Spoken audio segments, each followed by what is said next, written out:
Hello, everyone. We're not going to transform the presentation compared to previous years. It is going to be a standard presentation about 2024. Just a brief reminder about how we estimate flows. You take the size of funds at the end of a month or a period, so beginning of period, end of period, and then we adjust by the performance of each fund in order to. And we are going to also have the effect of the market and the effect of the flows, which is estimated, and that is the basis of our figures. The good news in 2024 is that it's a very good year. I'm going to skip a lot of things because I think that we are lagging behind schedule in 2024, and you can see it on this slide. For the it represents for the last 14 years for the flows, and 2024 is in the top 3 years since the last 14 years. But who is going to benefit from it in terms of assets, allocation assets? So the mixed assets continue to decollect. And that is the difference with 2023. The equity and fixed income funds are doing better. You can see the equity by category. We are going to give you the presentation. I'll make it available.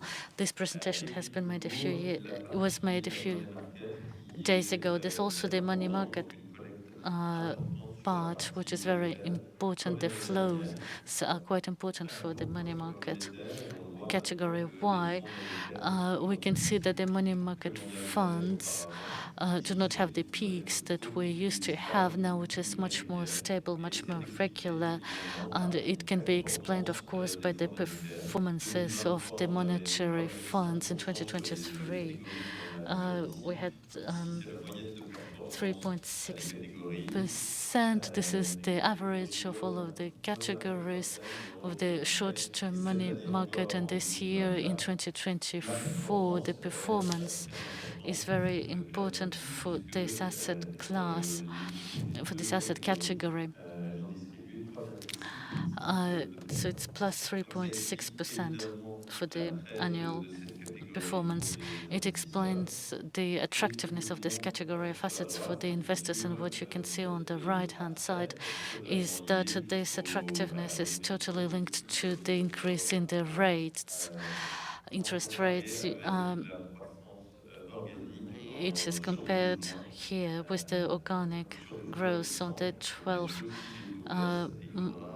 last months. Of course, if the interest rates go down, I think that we need to foresee the decrease in the flows for the money market.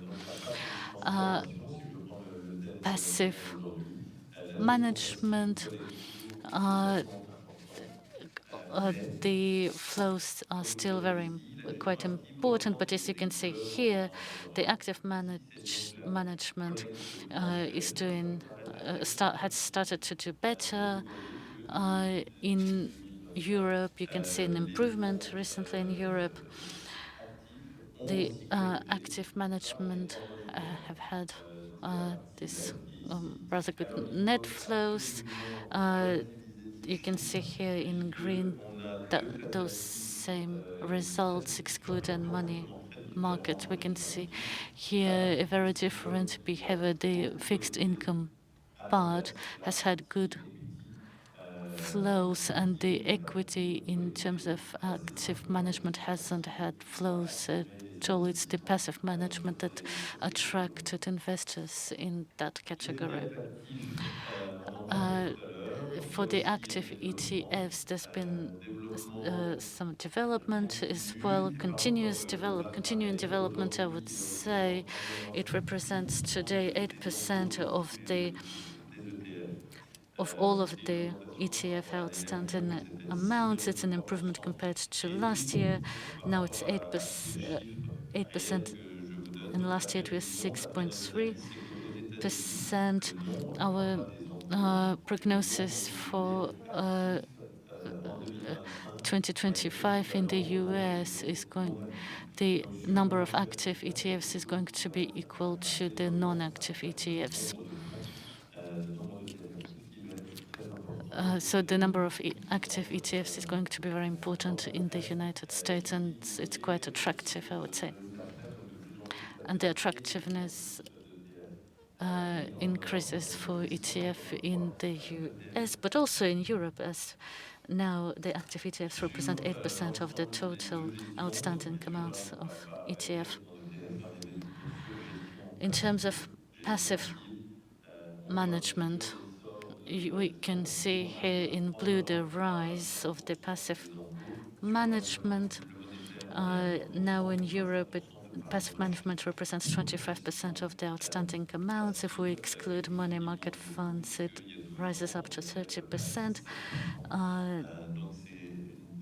So 25% is an important part. And again, if we compare it to the United States, I would say that we still need to still have a long way to go if we want to catch up with them, because in the United States, passive management represents 43% of the outstanding amounts and 53% of the outstanding amounts if we exclude money market funds. About private equity, there's still an important attractiveness. Here you can see that it's increased by 20% for the flows of these funds. It's important to note here that despite performances that go down, they're still big, they're still high, but they're going down a little bit. You can see on the graph that the performances are going down, but we can see that for the real estate funds, we've had negative performances in 2024. Regarding ESG funds, the ESG funds are important as well. I voluntarily showed here that in 2022,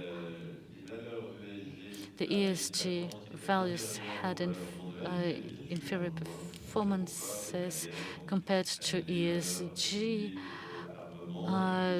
because there was the war and also the war in Ukraine, fossil energy.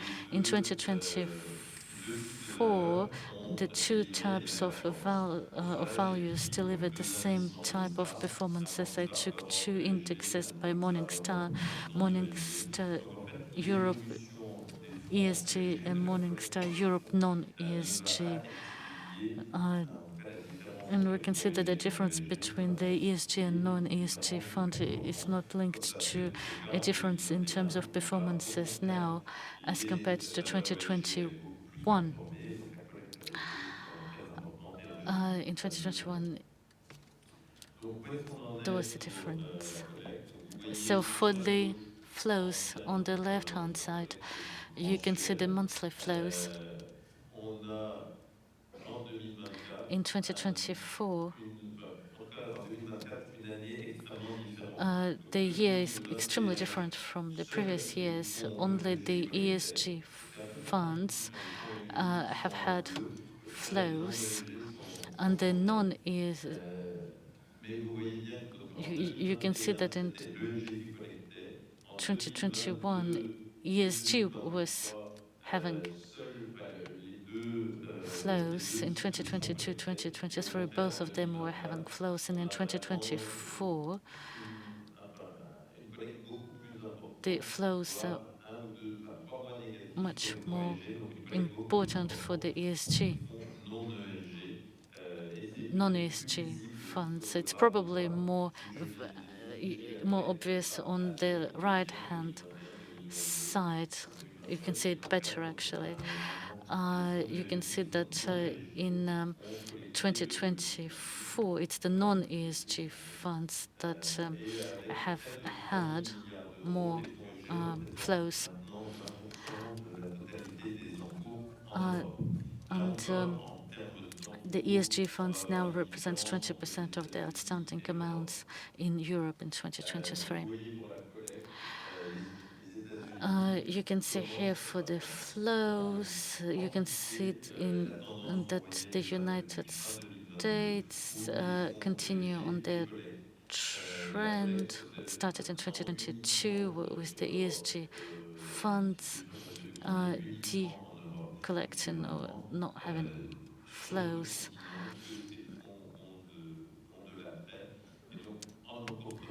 In total outstanding amounts, you can see that the US share is low and even lower if you compare the US to the whole of the outstanding amounts. The United States represents 63% of all of the outstanding amounts globally and only 10% in terms of ESG funds. The main market players in Europe, of course, we're going to have a positive bias because we're going to find here European companies, BNP Paribas, Natixis, so the first 10 top management companies that offer ESG funds. You're going to have all of these figures. I'm going to present this very quickly. As for the Articles 9 and 8, at Morningstar, in the flyer, we're going to see the intention of the managers. So the ESG funds are not going to find themselves necessarily in the Articles 9 and 8, whereas here we have a focus on the Articles 9 and 8, where you can see that there's been stagnation in terms of outstanding amounts for the Articles 9 and 8, which represent an important part because it's almost 60% of the outstanding amounts. And the number of funds launched by semester, you can see that there's fewer funds, Article 8 and Article 9, that have been launched, and we speak about in terms of closed funds. We saw in 2023 a lot of funds that have been closed in 2023. When I say closed, I mean that they may have been transformed into Article 6 funds, probably fearing the strengthening of the regulations. And in 2024, you can see an important number of Article 8 funds that have been closed, a bit less for Article 9 funds that haven't closed down so much. So this is as for the ESG part. So indeed, it's very important from a European point of view. As for the expenses, still the same trend. In other words, we can see that the expenses decrease. As we can see here, the average of the expenses weighted by the outstanding amounts, with the difference between the active funds and the passive funds. So this is a gap which is still key, which is important, but it's shrinking. But the trend is going downward, and it's decreasing with the 1.5% average on the active funds. Plus, something quite interesting, namely to look into the difference between the funds that are sustainable, ESG, sustainable funds, and those funds that are not. And you can see that since 2021, the non-ESG funds are actually more expensive than the ESG funds. Why? Well, because the ESG funds are, generally speaking, of a bigger size, released by companies that are also bigger, of a bigger size, and this results in the option to in lower prices. Bonds, again, the flows are decreasing, but it increases again when it comes to the active fixed income part. The difference related to the expenses ESG, non-ESG expenses. We can see that from the onset, the ESG funds are still cheaper. This is due to the different categories that are represented in the ESG funds or the non-ESG funds. So the ESG funds are going to be more traditional, currency-wise, but the non-ESG funds are going to be more related to emerging markets, for instance, that consist in funds that are more complex and more loaded, so to speak. Now, a focus on management companies at a global level. Where are the European companies? So we can see that the top 10 is indeed very Anglo-American. Indeed, Amundi, BNP Paribas in the top 10, but only a few French companies amongst the top 25 companies. But what I'd like to show to you is also the flow. So if you look into the first group, namely BlackRock and iShares, market share-wise, it stands for a bit more than 12% in Europe. But if you look into the flow share over 3 years, you can see that it stands for 300% of the flow. So indeed, this is something which is quite striking. In other words, it will, the flow is 3 times higher than the market share. So this means that it's quite important. BNP Paribas also has a flow which is 3 times higher than the market share. So it's quite noticeable. And again, you can see that the flows are focused on some of the players there. Now, focusing on France, you can see that this is more when it comes to French companies. I know that there are a few Belgian persons here.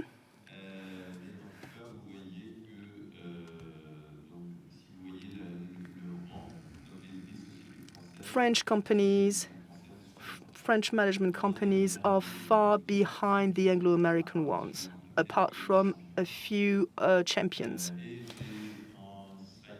And final slide here.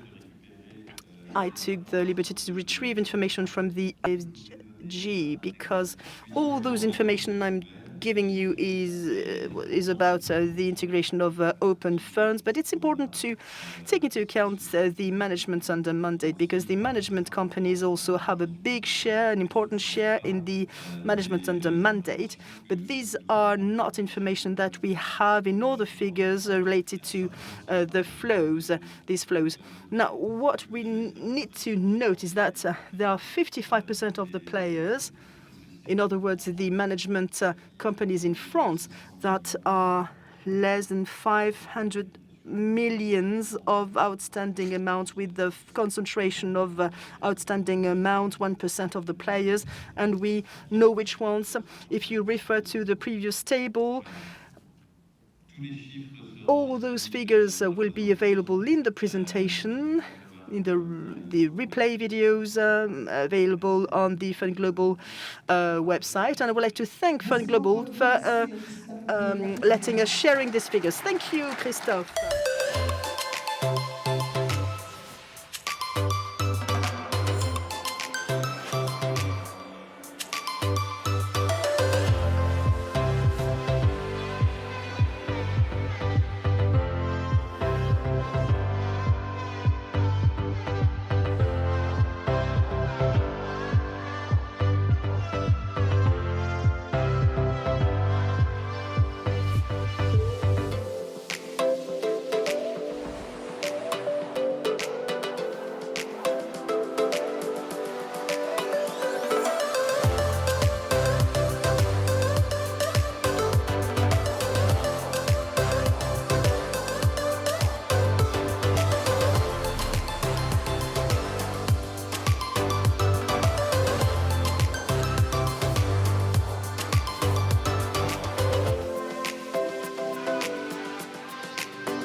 Welcome to Paris. Our Global Fund registration team acts as a one-stop shop, providing comprehensive support to meet all regulatory requirements for the distribution of foreign investment schemes in Switzerland. With our broad range of services, we help our clients navigate the complexities of fund registration and ensure seamless market access. With us, you can also expand your knowledge about the Financial Services Act. Our online courses are now available 24/7. With GFR at 1741 Group, we prioritise your needs, act independently in your interest, offer attractive representation fees, cover FINMA fees for agent changes, and provide expert support to ensure your distribution team is FINSA compliant. You can contact our team for dedicated support and expert guidance.